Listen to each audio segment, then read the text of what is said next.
pregação hoje, mas eu quero começar. Deus tem falado muito ao meu coração esses dias.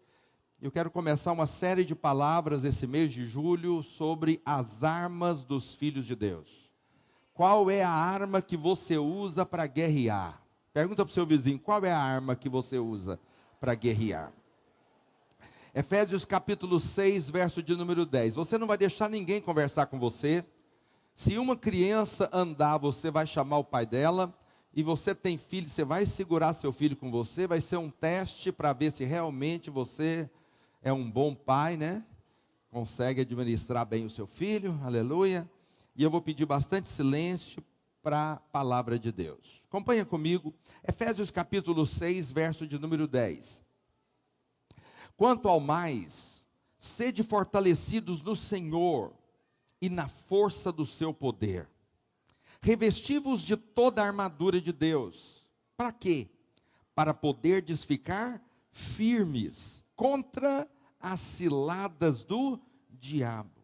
Porque a nossa luta não é contra o sangue e a carne, e sim contra os principados e potestades, e contra os dominadores deste mundo tenebroso, contra as forças espirituais do mal nas regiões celestes. Portanto, de novo, tomai toda a armadura de Deus, para que possais resistir o dia mau, e depois de terdes vencido tudo, permanecer inabaláveis. Verso 14. Qual que é a armadura que nós temos que vestir? Estais, pois, firmes, cingindo-vos com a verdade, e vestindo-vos com a couraça da justiça.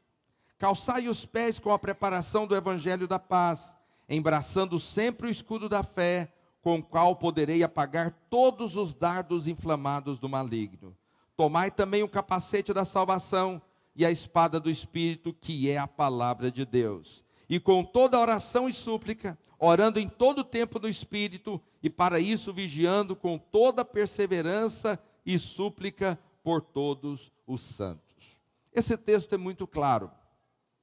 Aqui está uma descrição da nossa guerra, também das nossas armas. A Bíblia diz que a nossa luta não é contra o sangue e a carne. Então a sua luta não é contra o seu irmão. Então a sua luta não é contra o seu líder. A sua luta não é contra o governo. A sua luta não é contra o cônjuge. A sua luta não é contra o seu patrão. Não é contra os seus empregados. A sua luta é contra os principados e potestades nas regiões celestes. Diga amém. Você não está lutando contra pessoas. A sua luta não é natural. A sua luta é espiritual. Deixa eu falar algo para você. Nós não fazemos guerra. Nós não fazemos guerra. Nós não precisamos de fazer guerra. O diabo é quem faz guerra contra nós. Está me entendendo? Nós não precisamos fazer guerra. É inevitável que nós estamos em uma guerra. Mas não somos nós que fazemos a guerra. O diabo é que se levanta contra nós. Contra nós. Essa guerra aqui tem várias vertentes, vários caminhos, e você precisa entender qual que é a estratégia do diabo, para que você entenda como lutar contra ele. Quem está comigo aqui? O diabo não quer tirar você da igreja. Fala para o seu vizinho, o diabo não quer tirar você da igreja. Está claro isso? Tem muita gente que fala, o diabo desviou fulano. Fulano desviou porque o diabo não tem intenção de desviar você de coisa alguma, muito menos da igreja.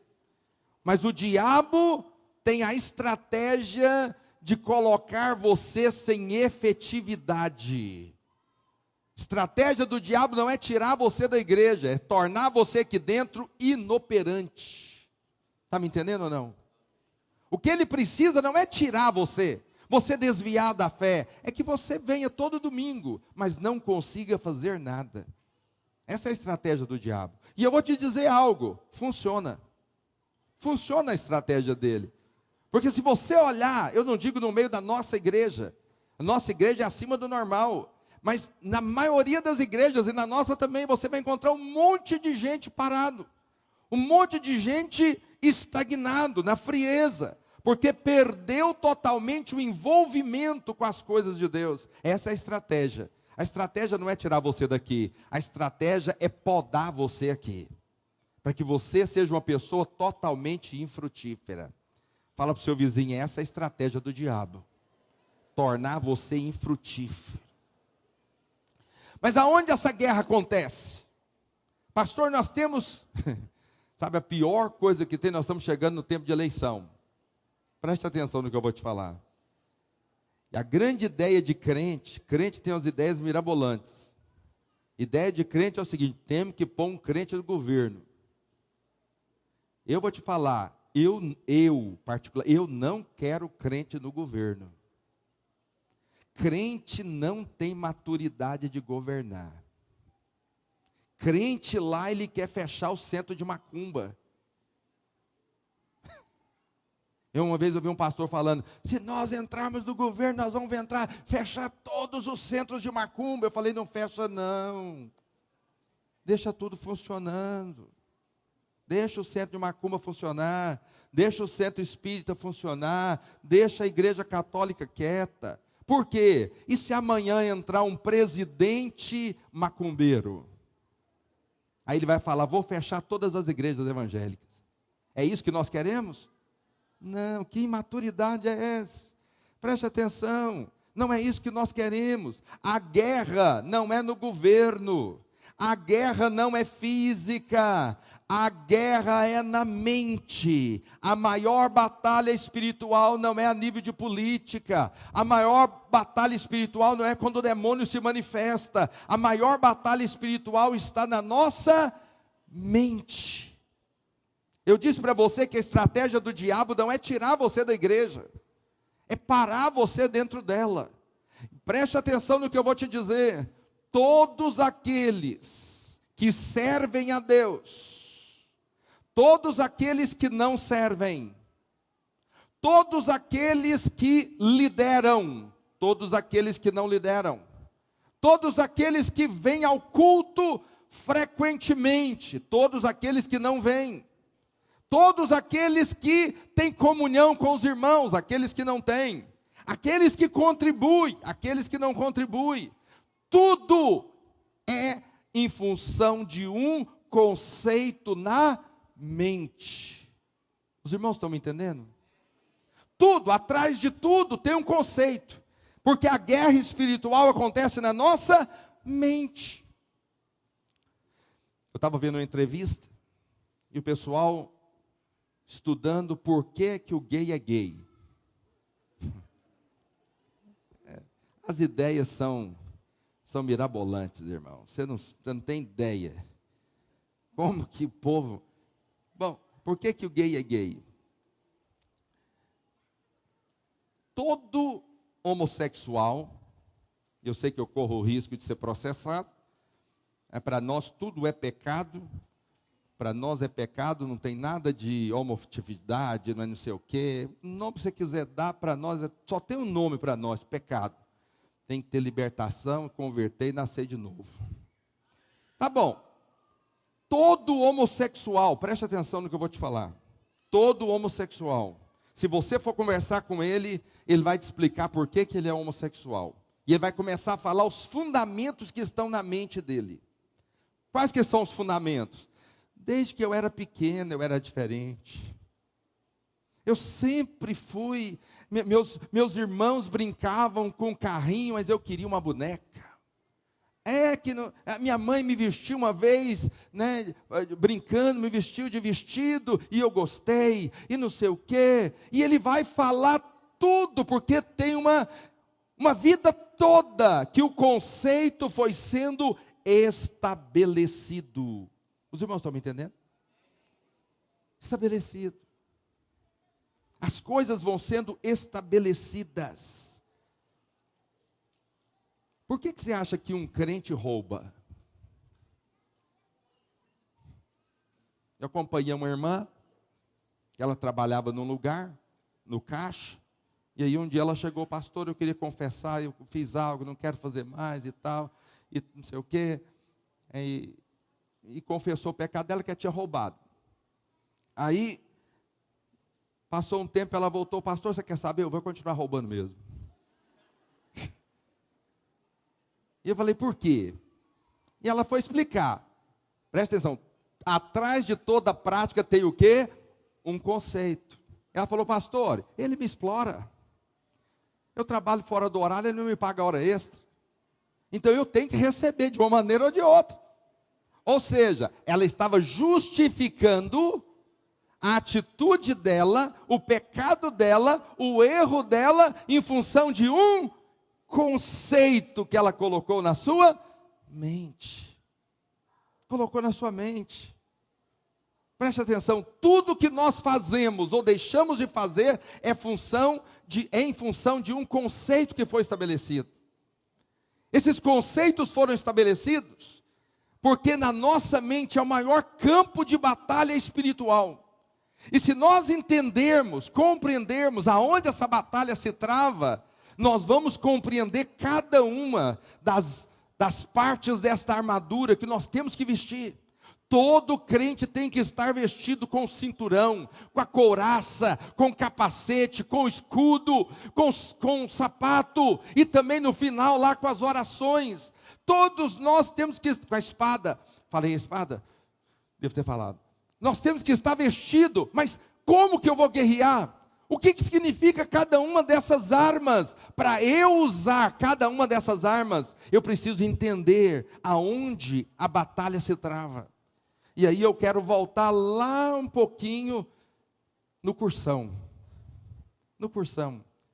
Porque se a mente é o maior campo de batalha, preste atenção, nós temos que entender como as coisas se processam lá dentro. A maioria de nós, vou repetir de novo, a maioria de nós tem pensamentos que não procedem de nós. Os irmãos estão me entendendo? Tudo que você pensa é o que você quer pensar? Não, você tem chamado de ingerências malignas. Essas ingerências vêm. Você está parado, você está pensando, andando de bicicleta, você está pensando na sua casa, no seu trabalho, aí vem um pensamento, totalmente oposto do que você está pensando, e esse pensamento vem, você fala, eu não quero pensar isso, daqui a pouco você começa a pensar de novo, ou seja, esse pensamento que veio, não procede de você, ele é um pensamento que o diabo plantou na sua mente. Mas preste atenção, se você não administrar esse pensamento na sua mente, pode continuar processando, você pode cultivar esse pensamento lá, e aí ao processar esse pensamento, preste atenção o que vai acontecer, eu penso, depois eu falo, daqui a pouco eu começo a falar o que eu estou pensando, a Bíblia diz que a boca fala o que o coração está cheio. Cheio de quê? Eu continuo pensando. Eu estou pensando. Daqui a pouco eu falo. Preste atenção agora. Eu pensei e agora eu falei. Uma vez que eu pensei e falei, o que vai acontecer agora? Eu vou fazer. O que Josué diz? Deus falou para Josué: medita, não cesses de falar do livro da lei dia e noite. Antes medita neste livro, para que tenha cuidado de fazer tudo quanto nele está escrito. Primeiro você fala, depois você medita, terceiro você faz. Tudo aquilo que você fala, você acaba fazendo. Tá bom, eu pensei, falei e fiz. Mas se eu fizer mais de uma vez, isso vai se tornar na minha vida um hábito. E aí, o hábito vira um caráter. Você vai perceber então, quem está comigo aqui? Você vai perceber gente então, que serve a Deus. Ele tem o hábito de servir a Deus. Ele criou o hábito de servir a Deus. Ele serve a Deus, ele vem, ele serve, ele faz. Porque é um hábito na vida dele. Lá atrás está um conceito. Preste atenção aqui. Tem gente que criou o hábito de ler a Bíblia. Ele lê a Bíblia todo dia, ou lê a Bíblia toda semana. Ele criou um hábito. Atrás desse hábito está um conceito. Ele crê que ele está sendo alimentado, ele crê que Deus está falando com ele, mas tem gente também que criou o hábito de não ler a Bíblia. Porque atrás desse hábito também tem um conceito. Eu não preciso, não sei o quê, não tem tempo. Deixa eu falar, todos aqueles que são inativos na obra de Deus têm uma boa justificativa por trás. E essa justificativa é o seu conceito que foi estabelecido. A Bíblia chama isso de fortaleza. Preste atenção no que eu vou te dizer aqui agora. Suponhamos que este salão aqui seja a sua mente. Sua mente tem 1, 2, 3, 4, 5, 6 espaços. O diabo chegou e colocou um pensamento na sua mente. E você começou a pensar, começou a falar e você começou a fazer.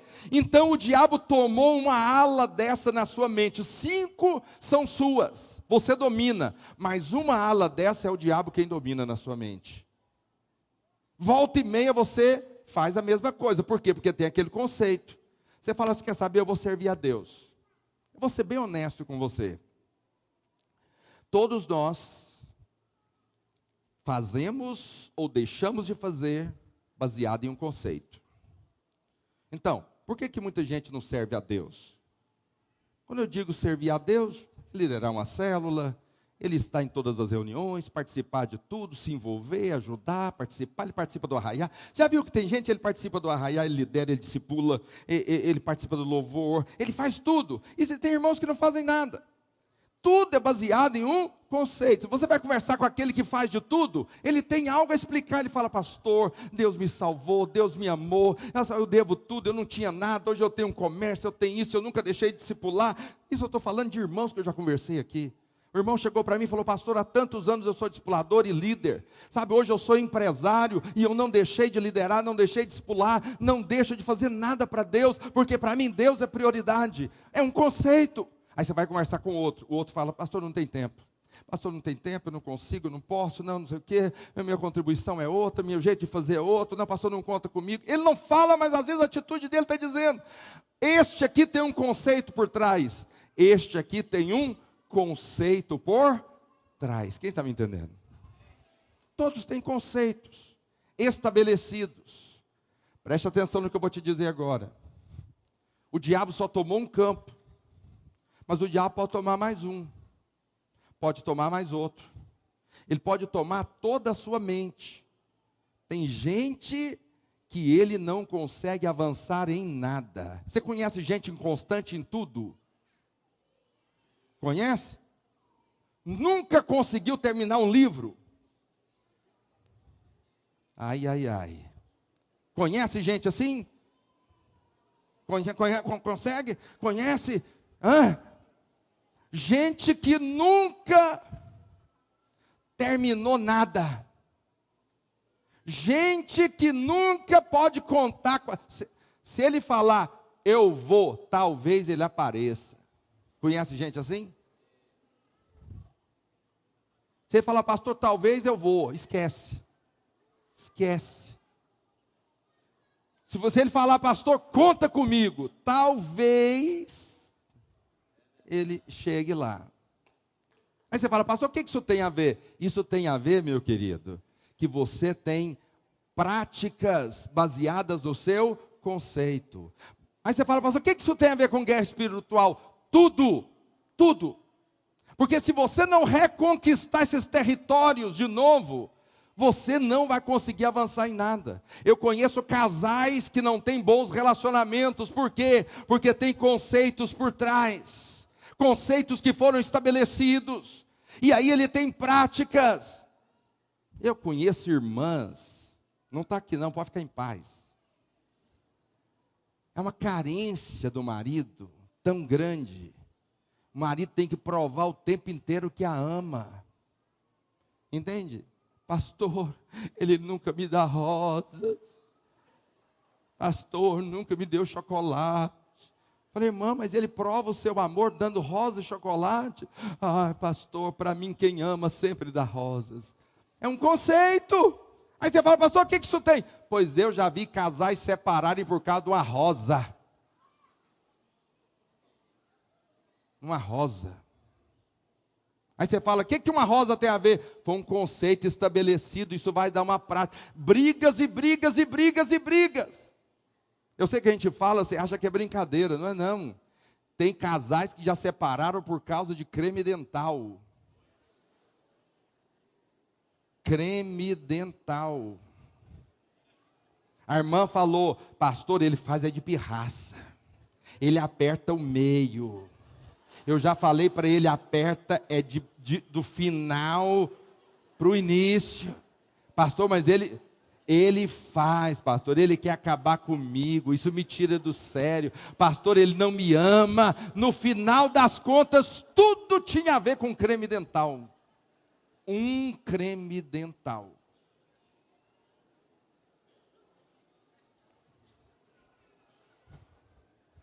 Preste atenção no que eu vou te falar. As coisas mais difíceis, preste atenção, as coisas mais difíceis de mudar são hábitos. Você tem hábito de falar, eu te amo? Quem não tem, tenta para você ver, mudar um hábito. Tenta. Negócio difícil demais. Pastor, eu não consigo ler a Bíblia. Tenta fazer um hábito de ler a Bíblia. Você vai ver o quanto é difícil mudar um hábito. Tem gente que tem hábito de falar dos outros. Você acredita nisso? Eu não estou te falando de gente, não. Estou te falando dentro da minha casa. O meu pai falava mal da minha mãe para os meus tios. E era que... Aí eu ficava olhando aquele negócio e falei, meu Deus, minha mulher é dele. Que eu não aguento ela, eu vou matar essa mulher, não sei o quê. Falei, meu Deus do céu. Preste atenção, mas é hábito. Tem gente que tem hábito de reclamar. Deixa eu falar algo para você. Eu não sou psicólogo, não. Eu sou pastor. E acho que pastor não precisa de psicologia. Mas eu consigo entender. Tem pessoas que reclamam para mim. Eu falei, não está reclamando, é hábito. Mas está difícil, hein? Que sol. E o dólar, ele nem... Rapaz, ele ganha o salário dele aqui, ele compra a pamonha dele ali, o pão dele, ele não tem nada a ver com o dólar. Ele fala, mas o dólar está alto, hein? Ele tem que reclamar de tudo. Está me entendendo? Se o prefeito fizer um benefício na cidade, bom, ele fala, mas poderia ter aplicado dinheiro em outro lugar. Porque é hábito. Não é que ele quer reclamar, é hábito. Eu estou te dizendo porque eu tinha esse problema. E às vezes ainda tenho. Se eu chegar numa loja, for comprar alguma coisa e não reclamar do preço, não é o pastor Mauro. Não é. Eu pego no pé dos meus pastores aqui, porque eles vão comprar as coisas, eu falo, reclamou do preço? Não, pastor, a gente comprou, deu. Não, tem que reclamar. É hábito, mudar um hábito não é algo fácil. Eu estou te falando de coisas naturais. Mas quantos não têm o hábito de orar? Quantos não têm o hábito de jejuar? Quantos não têm o hábito de orar pela sua casa? Quantos não têm o hábito de servir a Deus? Quantos não têm o hábito de amar os irmãos? Tudo é hábito. Estes hábitos são estabelecidos a partir de um conceito. Se tudo começa aqui, eu preciso entender então esses princípios. Não fui eu que disse que esses pensamentos nem sempre são de Deus. Foi Jesus quem disse. Projeta para mim Mateus, capítulo 16, verso 21. Mateus 16, verso de número 21. Desde este tempo, começou Jesus Cristo a mostrar a seus discípulos que era-lhe necessário seguir para Jerusalém. Ele tinha que ir para Jerusalém e sofrer muitas coisas dos anciãos, dos principais sacerdotes e dos escribas, ser morto e ressuscitado ao terceiro dia. Ele não estava fazendo nada mais do que contando o que ia acontecer com ele. Chamou os discípulos e disse: eu vou para Jerusalém, chegar lá eles vão me prender, vão me maltratar e vão me matar, mas pode ficar tranquilo, no terceiro dia eu vou ressuscitar. Quando ele terminou de contar o que ia acontecer com ele, Pedro disse algo. E Pedro, chamando-o à parte, começou a reprová-lo, dizendo: tem compaixão de ti mesmo, isto de modo algum te acontecerá. Mas Jesus, voltando-se, disse a Pedro: o que ele disse para Pedro? O que ele disse para Pedro? Arreda, Satanás, tu és para mim o quê? Pedra de tropeço, porque não cogita das coisas e sim dos homens. Ou seja, os seus pensamentos, a sua sugestão não é de Deus, é dos homens, é maligna. O que você está pensando não provém de um conceito santo. Convém que eu vá sofrer, morra e ressuscite. Este é o propósito de Deus para mim. Jesus está dizendo que muitos dos nossos pensamentos, das nossas conclusões e das nossas sugestões, elas não provêm de Deus. Às vezes, ela provém do inimigo. Quem está me entendendo aqui? Muito importante isso aqui. Paulo diz então que nós temos que ser fortalecidos do Senhor e na força do seu poder, para permanecer firmes contra os ataques do diabo. Agora preste atenção, o diabo não muda. Repita comigo: o diabo não muda. A estratégia do diabo no início é a mesma até agora, não vai mudar. Então, se nós entendermos como que o diabo atacou Adão no Éden, nós vamos entender como ele ataca eu e você agora. Projeta para mim Gênesis, capítulo 3, verso 1. Eu sei que quando eu falo em guerra espiritual, você pensa logo em um confronto com o endemoniado. E você acha que isso é guerra espiritual. Eu quero dizer algo para você. Este demônio que manifesta é o demônio mais ralé que tem. Está me entendendo ou não? Você vai fazer um encontro, está lá no encontro trabalhando, manifesta um demônio. Estes demônios que manifestam é os demônios mais ralé que tem. Você sabe os demoninhos chulé? É esse. Quando eu digo principado e potestade, como está escrito em Efésios 6, não tem a ver com manifestação demoníaca, tem a ver com conceitos na mente. Está me entendendo ou não? Os piores demônios, preste atenção no que eu vou te falar agora. Os piores demônios estão nas faculdades, nos ensinos, no humanismo, porque tira Deus e coloca o homem no centro. O homem quer assumir o lugar de Deus. Foi assim no Éden, foi assim com Caim e Abel, foi assim na torre. É assim desde o princípio, e não é diferente hoje. O diabo quer assumir o lugar de Deus. Você acha que todos os trabalhos que eles fazem hoje como cientistas é em prol do homem? Sim, é em prol do homem, mas tudo tem um limite.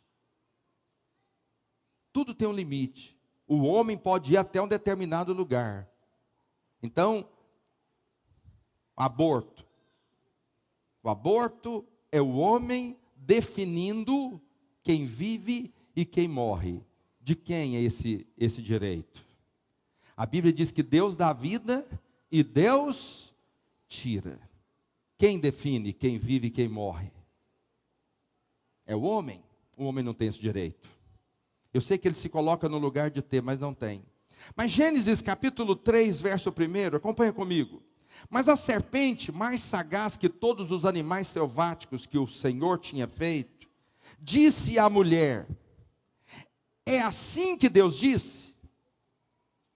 Não comereis de toda árvore do jardim? Respondeu a mulher: do fruto das árvores do jardim podemos comer, mas do fruto da árvore que está no meio do jardim, disse Deus, dele não comereis, nem tocareis nele, para que não morrais. Olha o verso 4. Então a serpente disse à mulher: é certo que não morrereis. Para aí, Deus disse? Sim ou não? O que Deus disse? De todas as árvores vocês podem comer, mas de uma árvore não come. Essa foi a palavra de Deus. A serpente chega, possessa. Aqui não é a serpente, é o diabo que apossou do corpo da serpente. Aí você fala, pastor, mas a serpente pode ser possessa? Como os porcos foram possessos no Novo Testamento, a serpente foi possessa. Você nunca viu cachorro possesso? Eu já vi. Cachorro possesso, porco possesso. Jesus liberou os demônios para entrar numa manada de porcos. Então, os demônios são espíritos e eles entram em corpos. Preste atenção, o diabo possuiu a serpente conversou com Eva. Preste atenção, Deus falou, de toda árvore você pode comer, mas da árvore que está no centro do jardim dela você não come. A serpente chegou e disse, o que Deus disse? Disse para você não comer da árvore? Aí ela repetiu o que Deus disse. Não, ele falou que nós podemos comer de todas as árvores, mas desta árvore aqui, nós não podemos comer, porque se comer, morre. O que a serpente disse? É certo que não morre. O que ela fez? Ela colocou dúvida. Preste muita atenção agora, não deixa ninguém conversar com você. Ela colocou a dúvida. E quando a dúvida é estabelecida, o conceito começa. Como que o diabo estabelece o conceito? Com a dúvida. Preste atenção, olha aqui para mim. Eu sou pastor dessa igreja. Se o diabo colocar uma dúvida que eu sou desonesto, você não vai contribuir aqui mais. Se o diabo colocar uma dúvida no seu coração, que o que nós estamos fazendo aqui é obra de Deus, você vai parar de servir a Deus. Tudo que acontece por causa de um conceito. Se Deus falar para você, é obra de Deus, invista a sua vida nisso, você vai trabalhar, porque você não tem dúvidas disso. Deixa eu falar algo para você, todo relacionamento é estabelecido em cima de confiança. Está me entendendo ou não? Quando a serpente coloca uma semente no coração de Eva, a guerra espiritual é estabelecida. Ela diz, por que ele não quer que você coma? Tem algo bom que só Deus pode, e você não pode. Você deveria ser semelhante a Deus. Calma aí, quando Deus criou Adão e Eva, criou o homem à imagem e semelhança de Deus. Mas o que o diabo fez? Jogou a dúvida de que realmente eles eram imagem e semelhança. Mas não foi diferente com Jesus. Deus bradou do céu no batismo de Jesus e disse, este é o meu filho amado em quem tenho prazer. No capítulo 4, o diabo aparece para Jesus e diz, se tu és filho, ele emitiu o amado. Se tu és filho, transforma essas pedras em pães. Ele tinha que ter repetido o que Deus falou. Se tu és filho amado, transforma essas pedras em pães. Preste atenção, a dúvida está aí. O diabo lança uma dúvida. Preste atenção no que eu vou te falar agora. O diabo incitou a mulher a duvidar da bondade, santidade e do caráter de Deus. Repita comigo, bondade, santidade e caráter. Preste atenção. Se isso quebrar na sua vida com relação a uma pessoa, acabou o relacionamento. Não existe relacionamento mais. Se você tiver dúvidas com relação ao meu caráter, acabou o relacionamento com o seu pastor. Se você duvidar da minha honestidade, acabou o nosso relacionamento. Se você duvidar da minha bondade, acabou o nosso relacionamento, não tem mais relacionamento. O relacionamento está firmado em cima disso. O relacionamento do homem com Deus estava firmado em cima da confiança, da bondade, santidade e do caráter de Deus. Uma vez que a mulher duvidou, o homem duvidou, eles falavam, é mesmo, tem algo bom que Deus não quer. Eu estava assistindo uma minissérie e a pessoa falou um negócio, você sabe, até assistindo um negócio você fala, a gente é espiritual, a gente vê coisas espirituais. Quem é carnal só vê coisa carnal, e eu vejo espiritual. E a mulher solteira queria namorar com um cara solteiro, dormir com ele. E ela falou então, olhou para o céu E disse: por quê? Por que o Senhor coloca tanto desejo dentro de mim e eu não posso usar? Eu falei: isso é um conceito.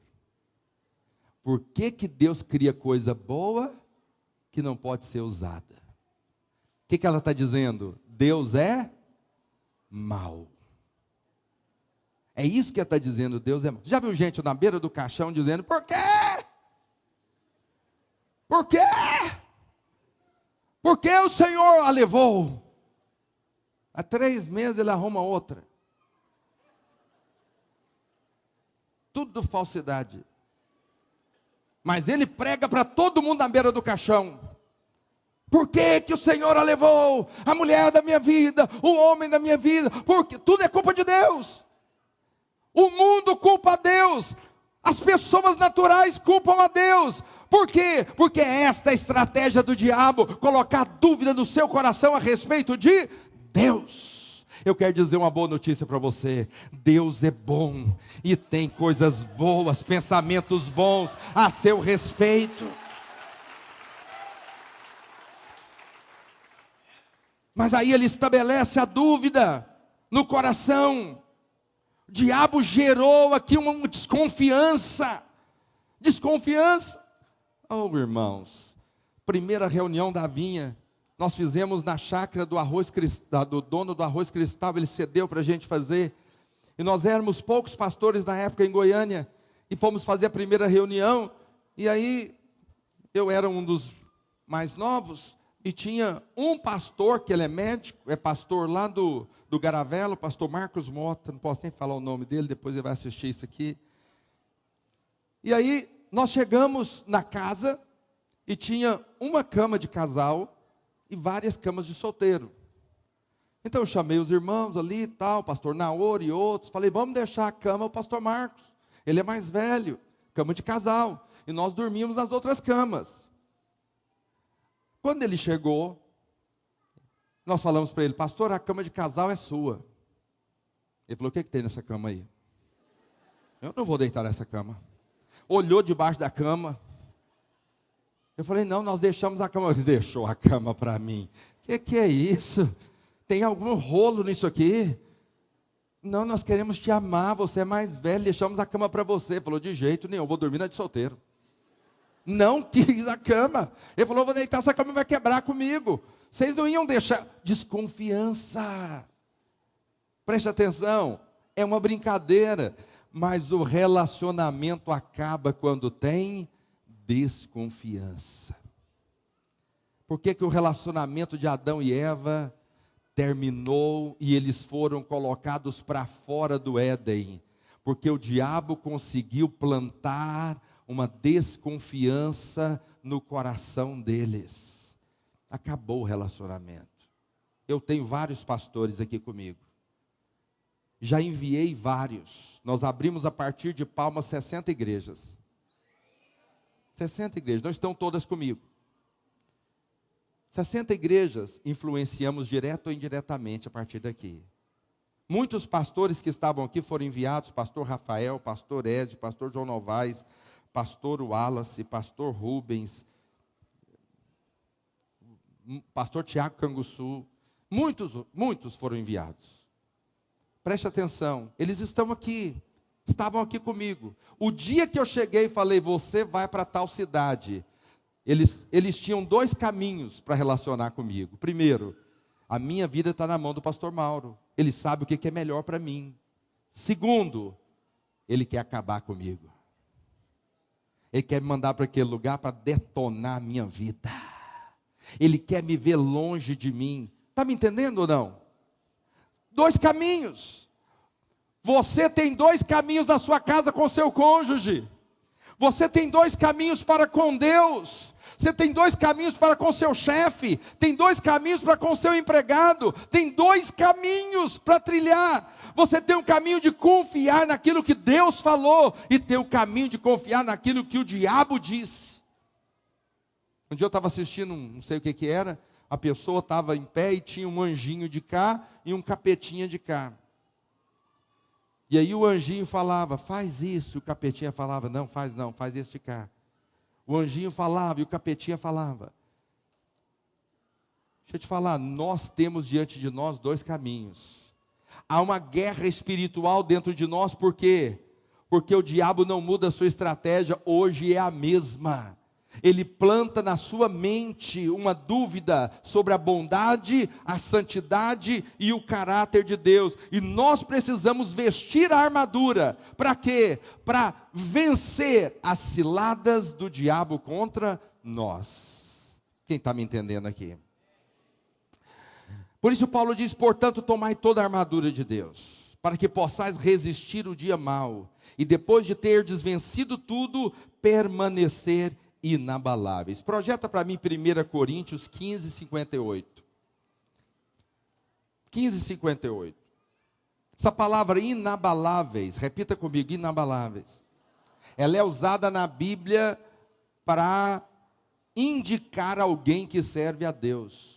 Quando Paulo está dizendo que nós vamos revestir de toda a armadura de Deus para permanecer inabaláveis, a referência está aqui, ó. Portanto, meus amados irmãos, sede o quê? Firmes e inabaláveis e sempre abundantes na obra do Senhor, sabendo que no Senhor o vosso trabalho não é vão. Aí Paulo diz, você tem que vestir toda a armadura de Deus, para vencer as ciladas do diabo e permanecer inabalável, ou seja, você não pode parar na obra de Deus. Fala para o seu vizinho, você não pode parar na obra de Deus. Verso 14, eu vou fazer a citação e vamos continuar domingo que vem. Verso 14 de Efésios 6.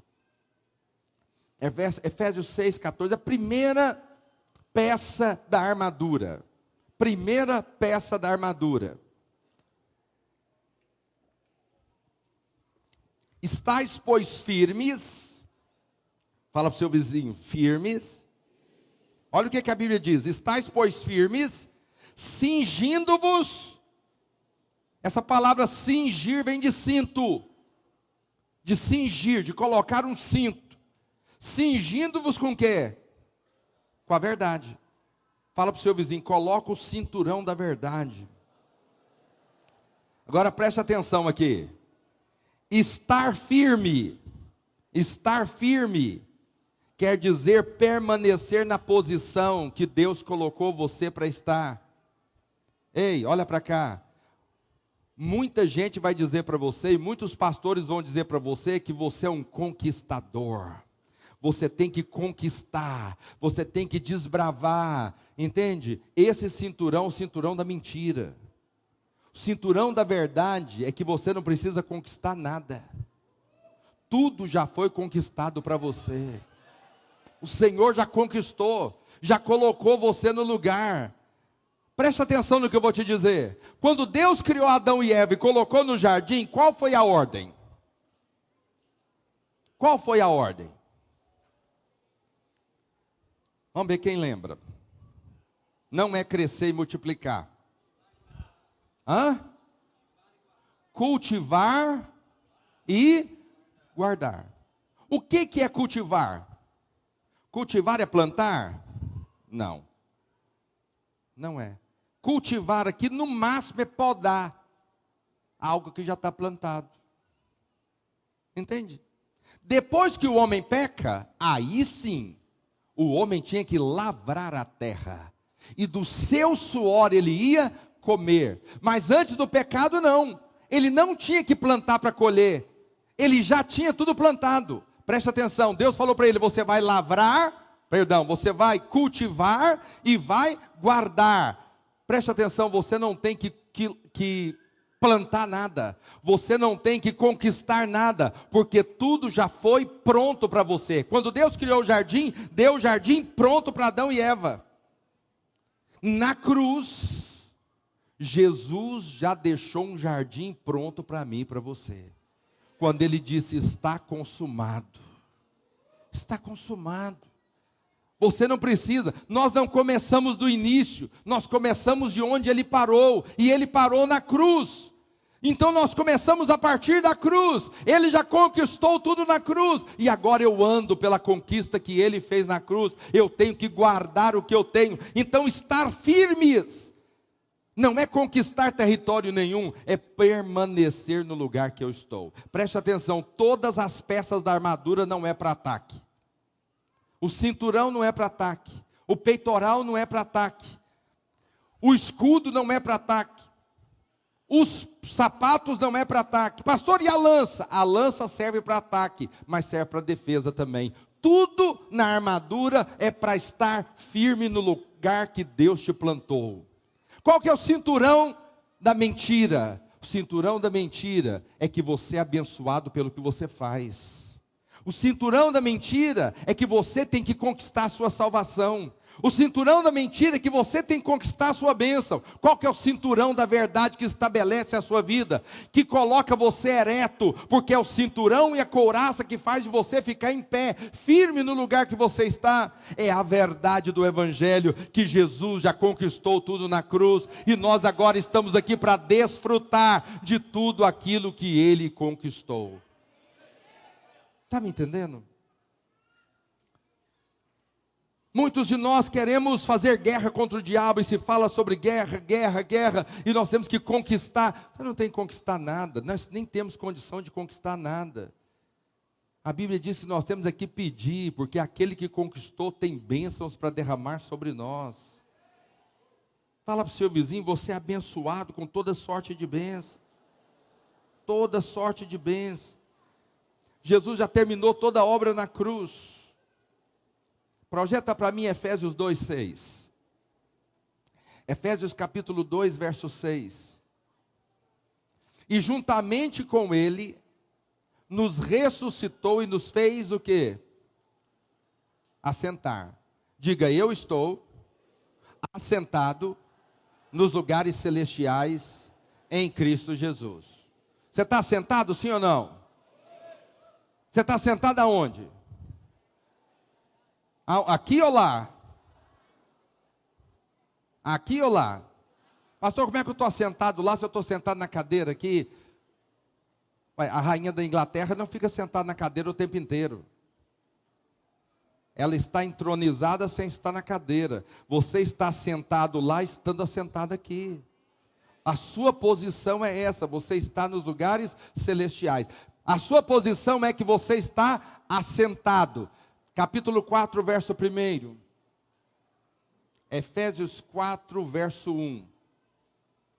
Rogo-vos, pois, irmãos, rogo-vos, pois eu, o prisioneiro do Senhor, que andeis de modo digno da vocação a que fostes chamados. Bom, diante de Deus a sua posição é estar assentado. Diante do mundo a sua posição é andar de maneira digna do Evangelho. Está me entendendo ou não? Agora, Efésios 6:11. Efésios capítulo 6, verso 11. Paulo completa: revesti-vos de toda a armadura de Deus, para poderdes ficar o quê?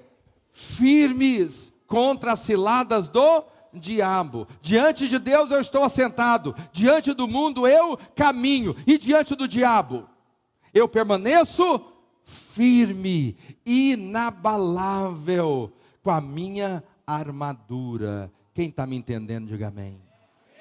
Tem muita gente que pode dizer o seguinte: pastor, eu tenho a minha mentalidade. Eu penso, eu sou um ser pensante. Pode ser que a pessoa seja um ser pensante e o pensamento dele seja da escuridão. No tempo da Segunda Guerra Mundial, na ilha de Okinawa, eles se refugiaram numa caverna. E lá na caverna falaram coisas para eles. Os americanos iam chegar, o exército americano, e eles falaram para eles o seguinte: que os americanos iam matá-los e acabar com a vida deles. Eles ficaram por meses dentro da caverna escura. Quando os americanos chegaram, trouxeram para eles água e comida, e cuidaram deles. Preste atenção no que eu estou dizendo. Esse era o conceito deles dentro da caverna. Quando eles saíram da caverna, após meses, que viram a luz do sol, eles não aguentaram, voltaram para dentro da caverna, porque não aguentavam ficar na exposição do sol. que eu quero dizer com isso? Tem muita gente que tem o seu conceito. Pastor, eu penso dessa forma. Sim, tem muita gente que pensa assim, mas o pensamento dele é de dentro da caverna, dentro da escuridão. E às vezes precisa de uma libertação para pensar não como o mundo pensa, mas pensar como a palavra de Deus pensa. Está me entendendo ou não? A Bíblia diz que nós temos a mente de Cristo. Nós não pensamos como o mundo pensa, não pensamos como as pessoas pensam. Aí você fala, pastor, mas a maioria dos crentes pensam assim. Era assim na época de Jesus também. A multidão estava lá para seguir Jesus, mas pensava totalmente o contrário. Aqueles que mudaram de mentalidade, tocaram em Jesus, receberam algo diferente. A mulher hemorrágica recebeu algo diferente. Zaqueu, que subiu num pé de árvore para ver Jesus, recebeu algo diferente, porque a mentalidade dele era outra. Preste atenção, não adianta ter um conceito, o conceito tem que estar de acordo com a palavra de Deus. Tem que pensar como Deus pensa. Uma vez que você pensa como Deus pensa, você começa a agir como Deus age. O seu coração pega o ritmo do coração de Deus. Quem está me entendendo aqui? Esse mês eu quero dar para você as peças dessa armadura. Você precisa colocar o cinto da verdade, não o cinto da mentira. É o cinto da verdade. A Bíblia diz, conhecereis a verdade e a verdade vos libertará. Quantos crentes estão debaixo de uma prisão,